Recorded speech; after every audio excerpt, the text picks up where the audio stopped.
Hello, Cutler-Orosi community. Thank you for tuning in to, once again, a chat with Mrs. Valdez.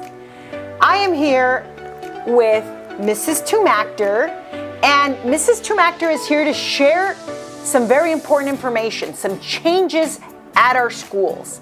Assembly Bill 3216, that is in effect this school year, has restricted or banned student cell phone use during the school day.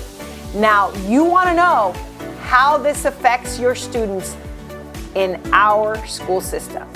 Mrs. Tumacder, tell us more of how we are implementing this new law that came into effect the beginning of this school year.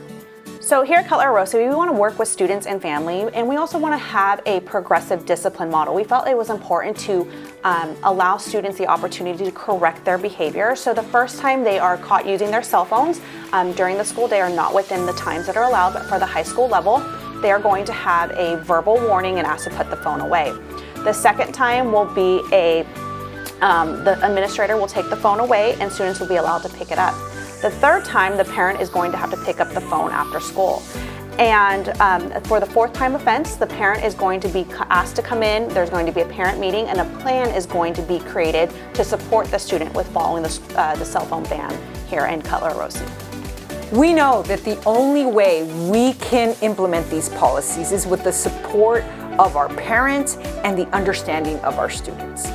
We know that it is a partnership to ensure that our students receive the best possible education in Cutler-Orosi Unified School District.